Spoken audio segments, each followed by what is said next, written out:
అందరికీ నమస్కారం. ముందుగా ఓం శ్రీ మాత్రే నమః అని కామెంట్ పెట్టి లైక్ చేసి మా ఛానల్ని సబ్స్క్రైబ్ చేసి ఛానల్ని సపోర్ట్ చేయండి ఫ్రెండ్స్. ఈరోజు మనం ఒక చక్కటి విషయాన్ని తెలుసుకుందాం. అదేమిటంటే మహిళలు ఇంటిలో కొన్ని నియమాలని పాటించినట్లయితే ఆ ఇల్లు లక్ష్మీ నివాసంగా ఉంటుంది. లక్ష్మీదేవి ఆ ఇంట్లో నుండి వెళ్ళిపోమన్నా వెళ్ళిపోదు. స్థిర నివాసంగా కొలువు తీరి ఉంటుంది. మేము ఎన్నో నియమాలని పూజలు చేసి అమ్మవారి ఎంతోమంది స్త్రీమూర్తులు పూజించి మంచి ఫలితాన్ని పొందిన వారు ఉన్నారు. మన సనాతన ధర్మంలో మన ఋషులు, మన పెద్దలు, మనందరి కుటుంబాలు బాగుండాలని, మనమందరం సంతోషంగా ఉండాలని ఎన్నో మంచి మంచి విషయాలని మనకు శాస్త్రాల ద్వారా, పురాణాల ద్వారా తెలియజేసి ఉన్నారు. ఆ విషయాలని తెలుసుకొని మనం పాటించినట్లయితే మన జీవితము సుఖ సంతోషాలతో, అష్టైశ్వర్యాలతో, లక్ష్మి అనుగ్రహం చేత సంతోషంగా ఉంటారు. ముఖ్యంగా గృహిణులు ఏ ఏ నియమాలు పాటిస్తే ఆ ఇల్లు లక్ష్మీ నివాసంగా ఉంటుంది, లక్ష్మీదేవి అనుగ్రహంతో ఆ కుటుంబం కలకలలాడుతుందో తెలుసుకుందాం. ప్రతి ఒక్కరూ తెలుసుకోవాల్సినటువంటి మొదటి విషయం ఏమంటే, మన సనాతన ధర్మం ప్రకారం సూర్యోదయము, సూర్యాస్తమయం సమయంలో పొరపాటున కూడా నిద్రించకూడదు. స్త్రీలే కాదు, పురుషులు కూడా అంతే. సూర్యోదయం అయ్యే సమయంలో నిద్రించకూడదు. అంటే మామూలుగా 6 లోపల నిద్ర లేవాలి. ప్రతి ఒక్కరు కూడా 7:30, 8, 8:30 వరకు, బారెడు పొద్దెక్కే వరకు ఏ ఇంట్లో నిద్రిస్తూ ఉంటారో ఆ ఇంట్లో లక్ష్మీదేవి ఉండదు అని మనకు పెద్దలు శాస్త్రంలో చెప్పి ఉన్నారు. అదేవిధంగా సాయంకాలము 5 గంటల నుండి 7 గంటల వరకు పొరపాటున కూడా స్త్రీలు, పురుషులు నిద్రించకూడదు. ఇది మొదటిగా మనం తెలుసుకోవాల్సినటువంటి విషయం. ఇక రెండో విషయం, ఉదయం మనం నిద్ర లేవగానే కళ్ళు తెరిచి మన కుడి చేయిని చూసుకొని ఆ తర్వాత లక్ష్మీ వెంకటేశ్వర స్వామి చిత్రపటాన్ని బయట వచ్చి చూడాలి. తక్షణమే మనం వాడినటువంటి రగ్గు, బెడ్షీట్ ఏదైనా ఉంటుందో దాన్ని క్లీన్గా మడిచి పెట్టాలి. కొంతమంది నిద్ర లేచి అలాగే వెళ్ళిపోయి వంటింట్లో బెడ్ కాఫీ తాగిస్తూ ఉంటారు. మనం నిద్ర లేవంగానే మన దుప్పటిని క్లియర్గా, శుభ్రంగా చేసి మడిచి పెట్టాలి. స్త్రీలైనా, పురుషులైనా. ఇది రెండో విషయం, బాగా గుర్తుపెట్టుకోండి. ఇక మూడో విషయం, ప్రతి మహిళ కూడా ఇల్లు, వాకిలి, చెత్త ఊడవకుండా పొయ్యి వెలిగించకూడదు అని మనకు పెద్దలు చెప్పి ఉన్నారు. చక్కగా ఇల్లు, చెత్త ఊడ్చి ఇంటి బయట ముగ్గు పెట్టాలి. ప్రతినిత్యం కూడా ఇంటి ముందర ముగ్గు పెట్టాలి. కొంతమంది ఈ పెయింట్లో ముగ్గులు వేసేసి అలా వదిలేస్తారు. పొరపాటున కూడా అలా చేయకండి. చిన్న ముగ్గు అయినా బియ్యం పిండితో వేయండి. ముగ్గు అంటే లక్ష్మీదేవికి చాలా ఇష్టం. ఇక సాయంకాలం పొద్దుపోయిన తర్వాత అంటే 5:30 తర్వాత ఇల్లు, వాకిలి, చెత్త ఊడవకూడదు. అప్పుడు లక్ష్మీదేవి వచ్చేటటువంటి సమయం కాబట్టి అప్పుడు చెత్త ఊడవకూడదు. ఏ ఇల్లు అయితే ఎప్పుడు పరిశుభ్రంగా ఉంటుందో ఆ ఇంట్లో లక్ష్మీదేవి కొలువు తీరి ఉంటుంది. ఇక తర్వాత విషయము, స్త్రీలు కడపకు పసుపు రాసి కుంకుమ బొట్టు పెట్టాలి. మనకు ఋషులు ఏది చెప్పినా కూడా అది సైంటిఫిక్గా ఉంటుందండి. పసుపు యాంటీబయాటిక్. కడపకు పసుపు రాసినట్లయితే ఆ ఇంట్లోకి బ్యాక్టీరియా కానీ, వైరస్ కానీ రాదు. ఇది మనకు కరోనా టైంలో రుజువు అయ్యింది కదా.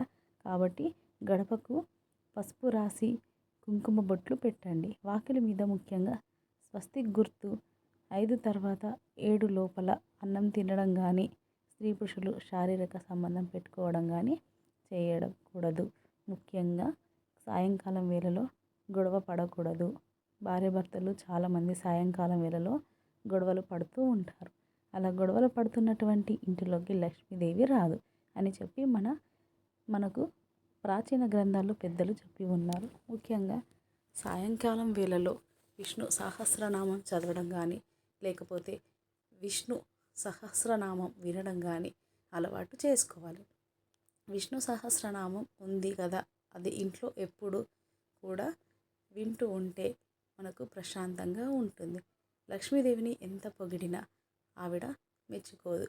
విష్ణుమూర్తిని పొగిడితే ఆవిడకి చాలా ఇష్టం. విష్ణుమూర్తిని పూజిస్తున్నారు అని ఆ ఇంట్లో లక్ష్మీదేవి కొలువు తీరి ఉంటుంది.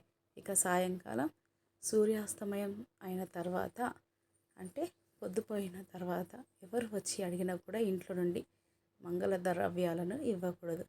పసుపు, కుంకుమ, పువ్వులు, గాజులు ఇటువంటివి ఇవ్వకూడదు. ఒకవేళ పండుగల సమయంలో వాయనం ఇవ్వాలంటే అప్పుడు ఇవ్వవచ్చు. పసుపు కుంకుమ వాళ్ళు పెట్టుకుంటారు, పూలు పెట్టుకుంటారు, కానీ అప్పుగా ఇవ్వకూడదు. అంటే పసుపు కుంకుమ ప్యాకెట్లు కావచ్చు, ఇటువంటివి ఇవ్వకూడదు. మామూలుగా గాజులు, రవిక బట్ట, వాయినాన్ని ఇవ్వవచ్చు. ఇక ముఖ్యంగా పాలు, బియ్యము, నగలు, డబ్బు ఇటువంటివి సాయంకాలం వేళలో ఎవరు వచ్చి అడిగినా ఇవ్వకూడదు. ఒకవేళ ఇవ్వాలంటే సాయంకాలం సూర్యాస్తమయం కంటే ముందే ఇవ్వాలి అని మనకు పెద్దలు చెప్పి ఉన్నారు. ఇక ముఖ్యంగా స్త్రీలు రాత్రి పడుకునేటప్పుడు మాంగళ్యం కానీ గాజులు కానీ తీయకూడదు. చాలామంది ఈ గాజులు, మాంగళ్యాన్ని తీసి పక్కన పెట్టేస్తూ ఉంటారు. ఉదయాన్నే లేచి మళ్ళీ వేసుకుంటూ ఉంటారు.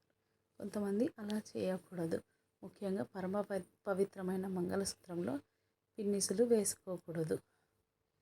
పిన్నిసులు ఇనుము అంటే దరిద్ర దేవతకు చాలా ఇష్టం. ఆవిడకు ఇనుప గజ్జల తల్లి అని పేరు.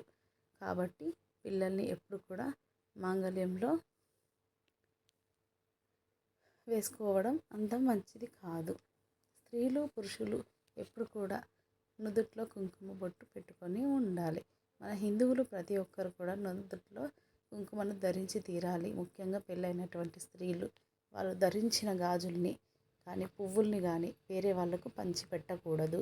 చాలామంది ఆడవాళ్ళు గాజులు ఎక్కువగా వేసుకుంటూ ఉంటారు.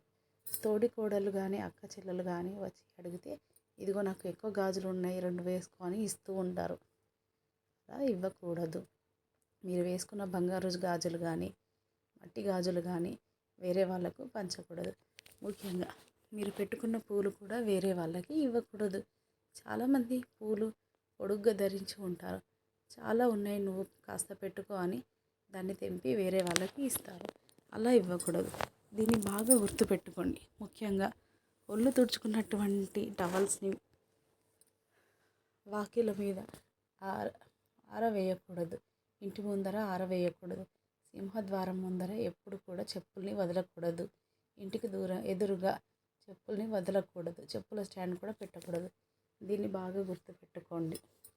ముఖ్యంగా స్త్రీలు శుక్రవారం, మంగళవారం, ఆదివారం గోర్లు కత్తిరించకూడదు. అదేవిధంగా ఇంట్లో జుట్టు వీరబోసుకొని తిరగకూడదు. చాలామంది ఇంటి ముందర కాళ్ళు చాపుకొని కూర్చొని ఉంటారు. ఇంటికి ఎదురుగా కాళ్ళు చాపుకొని ఎటువంటి పరిస్థితుల్లోనూ స్త్రీలు కూర్చోకూడదు అని మనకు పెద్దలు చెప్పి ఉన్నారు. అదేవిధంగా పడుకునేటువంటి మంచం మీద అన్నం తినకూడదు. చాలామంది కంచంలో అన్నం వేసుకొని వచ్చి మంచం మీద కూర్చొని తింటుంటారు.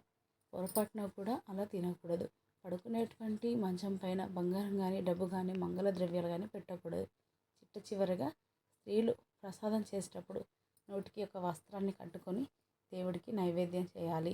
మాట్లాడుతూ నైవేద్యం చేసినట్లయితే మన రాళ్ళ జలం అందులో పడినట్లు అయితే అది దోషం అని చెప్పి మనకు పెద్దలు చెప్పి ఉన్నారు. ఇవన్నీ దాదాపు మీకు తెలిసినటువంటివే, అయినా ఒకసారి గుర్తు చేస్తున్నాను. తెలియనటువంటి వాళ్ళు ఎవరైనా ఉంటే ఈ విషయాలు తెలుసుకొని సరిదిద్దుకున్నట్లయితే తప్పకుండా మీ ఇల్లు లక్ష్మి నివాసంగా ఉంటుంది. లక్ష్మి మూర్తులను కలిపి పూజిస్తే ఆ ఇల్లు లక్ష్మి నివాసమే అవుతుంది. ఈ విధంగా లక్ష్మీదేవిని పూజించి అమ్మవారిని ప్రసన్నం చేసుకొని లక్ష్మీదేవి చల్లని చూపు మన మీద ఉండేలా చూసుకుందాం. అందరూ సుఖ సంతోషాలతో ఉండాలని కోరుకుంటూ వీడియో మీకు నచ్చినట్లయితే లైక్ చేసి మా ఛానల్కి సపోర్ట్ చేయండి. ధన్యవాదాలు.